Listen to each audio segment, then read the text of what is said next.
RTS Info, 15 minutes, Francesca Argirofo. On les accuse de zigzaguer sur les chaussées, de prendre trop de risques, d'être des dangers publics. On parle des cyclistes. Les autorités encouragent la mobilité douce et les vélos sont de plus en plus nombreux dans les villes. Mais le comportement des cyclistes fait débat et pas depuis hier. Les excès de vitesse, la violation du droit de priorité de passage, les changements de direction sans indication préalable du signe sont les cas les plus courants d'indiscipline. Et la grande majorité des accidents, qui laissent hélas souvent des morts sur la chaussée, ont des cyclistes pour auteurs et des cyclistes pour victimes. Vous entendez un extrait des archives de la radio romande de 1941 et Jordan Davis en 2017, le débat n'a pas beaucoup changé. Au Palais fédéral, une septantaine d'élus ont co-signé une motion qui veut que les cyclistes soient amendés exactement comme les automobilistes. Le motif, les incivilités commises par les deux roues. La semaine dernière, le Conseil fédéral a pris position contre, mais c'est une question récurrente sous la coupole. Et les défenseurs de la petite reine montent au créneau eux aussi. Ils se plaignent d'un manque d'aménagement et des villes qui ne sont pas franchement faites pour eux. Alors les cyclistes sont-ils incivils ou simplement incompris ? Nous nous rendons à Genève, ville où la cohabitation entre les usagers de la route est parfois conflictuelle. La ville a même limité l'accès au parc aux deux roues. Direction donc le jardin anglais.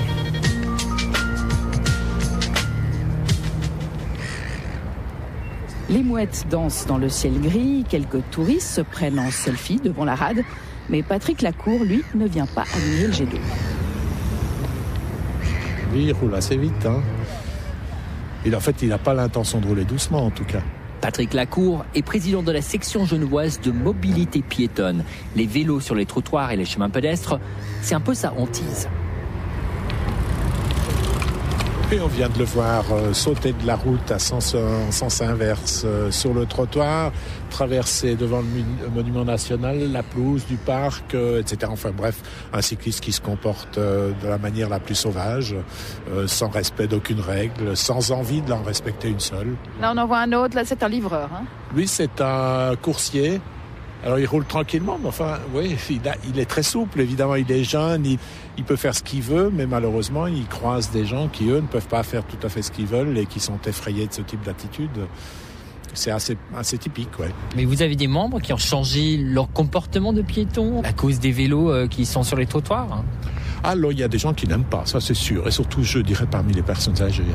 C'est clair que là, on trouve des gens qui se sentent très insécurisés. Il y a des gens qui ne font plus certains parcours parce qu'il y a des vélos. Alors ça, c'est sûr. Mais c'est un sentiment d'insécurité ou il y a un vrai problème de sécurité ? Si on analyse les choses avec une certaine objectivité, entre par exemple Zurich et Genève, c'est beaucoup moins brusque, c'est beaucoup plus tranquille. Les cyclistes se comportent, essayent d'être bien acceptés, on dirait ça. J'ai l'impression qu'ici, ils ne le font pas. Quand vous croisez un cycliste qui vous passe trop près, qui envahit votre trottoir, vous lui dites quelque chose ? Non, ça ne sert à rien. Ça se termine en invective, ça n'a pas de sens. On peut essayer, vous verrez la réponse. Donc le ton peut monter assez facilement. Ce qui est clair, dans la situation, dans l'époque dans laquelle on vit, c'est qu'il y a plus d'autos, il y a plus d'autobus, il y a plus de camionnettes, il y a plus de vélos, il y a plus de piétons, il y a plus de tout, il y a plus de mobilité. Les vélos qui sont en augmentation, c'est un souhait politique, c'est un souhait clair, c'est un souhait logique. Et il n'y a rien pour eux, en fait, sur la chaussée. Ils doivent partager avec les voitures et ça, c'est assez dangereux, c'est assez difficile. Alors, ils roulent sur les trottoirs et ils rendent la vie des piétons aussi difficile que les voitures leur rendent la vie difficile sur les routes. Sur ce point, les piétons et les cyclistes sont assez d'accord. Il y a peu d'aménagement pour les deux roues. Mais est-ce que cela explique certains comportements agaçants ? Nous avons voulu le constater par nous-mêmes et j'ai enfoncé mon vélo avec Roland Vavre, porte-parole de ProVélo Genève. On va explorer les joies du cyclisme à Genève. On va essayer de se rendre de la gare de Cornavin aux Eaux Vives. Et le parcours se complique avant même qu'on quitte la gare. Et là, c'est la jungle des taxis. Les piétons qui traversent, ils ont aussi le droit d'être là. Ils ont même la priorité. Mais ils passent au goutte à goutte. Alors, c'est difficile de savoir à qui a la priorité. Les rails du tram. Bon, là, ça va. On partage le trottoir, là. Oui, là, il y a un trottoir large avec des petits signalétiques vélos, mais les piétons ne s'en rendent pas bien compte. Vous actionnez pas votre sonnette ? Non, la sonnette, c'est paradoxal. Les gens, quand on l'actionne pas, ils nous reprochent de ne pas le faire, et quand on le fait, ils se disent « mais qu'est-ce qu'il a celui-là ?» il exige le passage d'une manière impérative. Donc la sonnette n'est pas aussi simple à utiliser qu'on le croit. Ici, la piste cyclable, elle ne nous permettrait théoriquement que d'aller tout droit. Et moi, je souhaite aller à gauche. Bon alors, je vous suis. On a un peu traversé quelques voies de manière un peu sauvage. On a quitté la piste cyclable parce qu'elle n'existe plus. Mais oui, là c'est marqué bus, là, voilà. Uniquement. Là, il y a une piste bus qui ne précise pas que les vélos sont autorisés. Il n'y a pas de bus derrière nous, donc on se sent relativement à l'aise. Donc le bon cycliste a toujours un œil derrière lui pour sentir les véhicules ou les bus arriver. Attention, c'est orange. Là c'est rouge, pour les piétons c'est toujours vert. On peut passer ou pas ? Non. Disons, la loi nous oblige à respecter les feux. Maintenant, pratiquement, lorsqu'il y a des passages piétons parallèles à la route que j'emprunte et que ce passage piéton est vert, ça me garantit une certaine sécurité. Il y a griller un feu et griller un feu, c'est pas... Je pense que ça rend service à tout le monde. À moi et au flot de voitures que je débarrasse de ma présence pendant 10 secondes. Et là, vous comprenez que l'automobiliste qui est dans cette voiture, qui vous voit passer, il dit « Ah, mais c'est ça l'autre cycliste !» Oui, c'est de la jalousie, donc. La réponse qu'on peut leur faire, c'est « Faites du vélo ». Bon, le feu est vert. On continue tout droit en direction de l'hôtel des Bergues et du pont du Mont-Blanc. Le cycliste qui commet une infraction ou une incivilité, il est toujours très visible. Parce qu'il va être seul de son espèce sur un trottoir ou dans une zone piétonne et tout le monde va le remarquer. Alors qu'une voiture qui passe à l'orange, ce sera peut-être plus dangereux, mais moins visible parce qu'il est dans un flot ou un flux. Ça dessert le cycliste, même s'il est moins dangereux en termes d'impact et d'accidents et de blessés. On est dans les rues basses, c'est là que passent tous les tramways, tous les bus. Là, on voit 2, 3, 4 vélos qui sont en train de slalomer entre les bus. Là, ils arrivent un peu en sens inverse. Là, 2 vélos qui vont se croiser. Ils doivent faire très attention aux rails. Entre les rails, entre le bus qui arrive, c'est dangereux. Dès le moment où vous roulez à plus que 10 km/h, clairement, quand vous dépassez un bus, il peut y avoir un piéton qui débouche et c'est dangereux. Je comprends en tant que piéton que ce soit pas acceptable. Vous avez beaucoup de petits frottements et ça pourrit la vie des gens et c'est dommage parce que ça ternit des modes de transport que sont la marche et le vélo qui sont fantastiques et qui devaient être des modes cool. Officiellement, à partir de là, théoriquement, c'est interdit au vélo. Ça même pratiquement interdit au vélo, donc aucun vélo ne devrait emprunter ce morceau de route. Mais ce qui est ennuyeux, c'est qu'il n'est pas évident que vous ne pouvez pas rouler en vélo, si ce n'est ce petit panneau à moitié couvert de saleté qui n'est pas très visible. Mais en fait, c'est ça, ici, on a l'impression que c'est une sorte d'autoroute à vélo, or c'est totalement interdit. C'est la faute à qui ? Mais c'est la faute à l'absence totale d'itinéraire alternatif. Là, cette rue, elle est tellement centrale. Pour aller de Bel Air à Rive en vélo, vous devez faire un gymkhana. Le cycliste, c'est pas un imbécile, c'est pas un touriste. Vous pouvez pas l'envoyer valser par des petites rues, descendre de son vélo, remonter.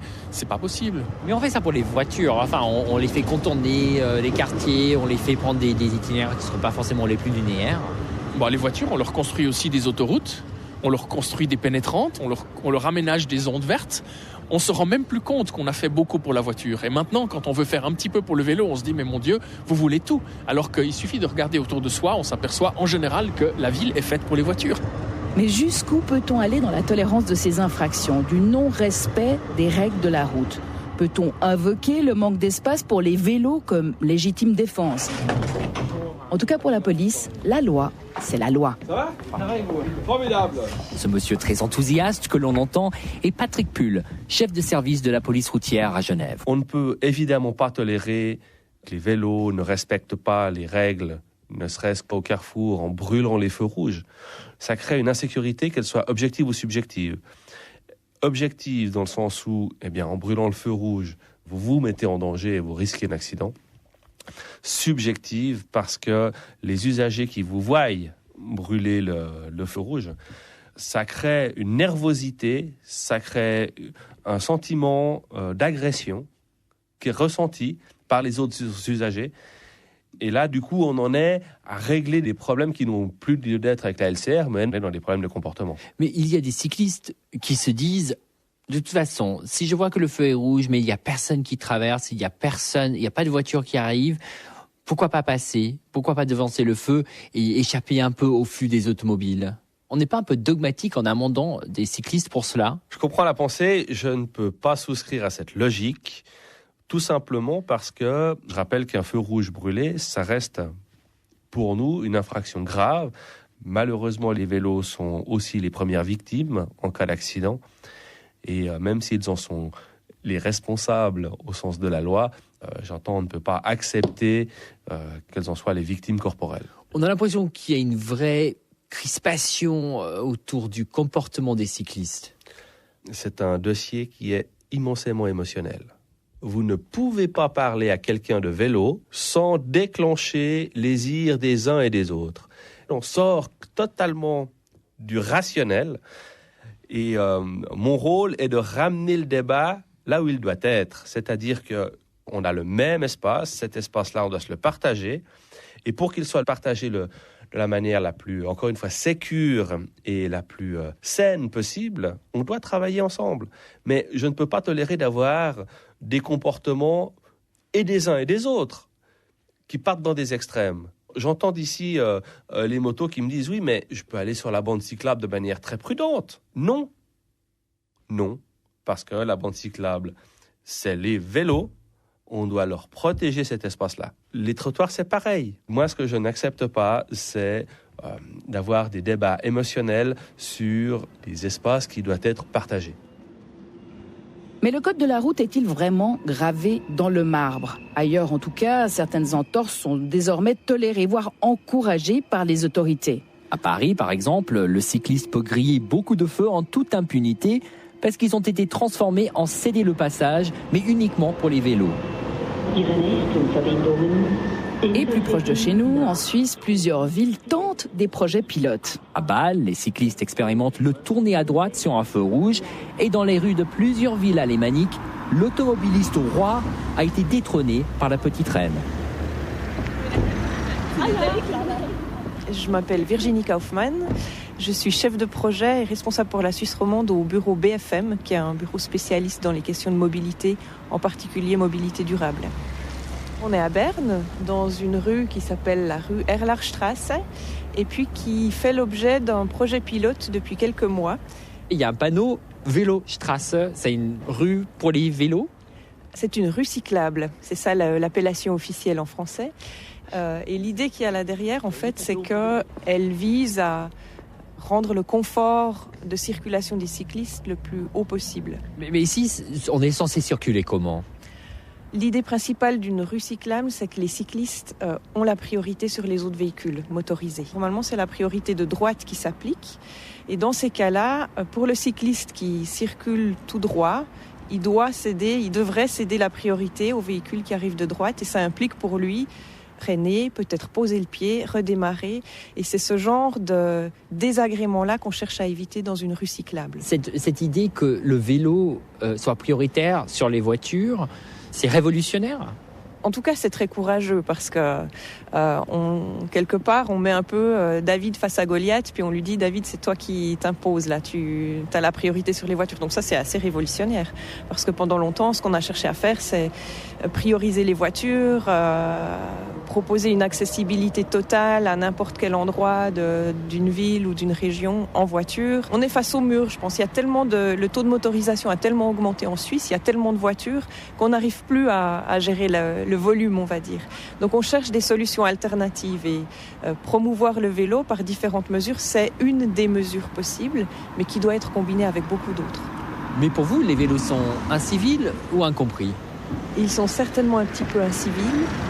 Ils sont très probablement très incompris et je pense qu'ils sont aussi très inconsidérés dans le système de transport actuel. Je pense qu'on ne connaît pas et on ne comprend pas les besoins des cyclistes et c'est ça qui génère peut-être la hargne ou les réactions virulentes, c'est qu'on se sent aussi en tant qu'automobiliste parfois mis en danger par l'imprévisibilité de certains comportements, donc ça c'est très désagréable évidemment, mais celui qu'on ne connaît pas et qu'on ne comprend pas, on va le juger de manière un peu sévère. À partir du moment où on doit s'arrêter souvent, poser le pied, attendre sous la pluie au feu rouge, en tant que cycliste, on a vite envie de frauder et de dépasser la ligne rouge, on va dire. C'est normal. Ainsi se termine ce 15 minutes. Merci à David Chapuis pour sa réalisation. N'hésitez pas à consulter notre site web rts.ch/15 minutes. Et toute la semaine, nous sommes sur les réseaux sociaux, #15RTS. À la semaine prochaine. Et nouvelle diffusion de ce magazine 15 minutes, c'est ce soir, 22h40 sur La Première.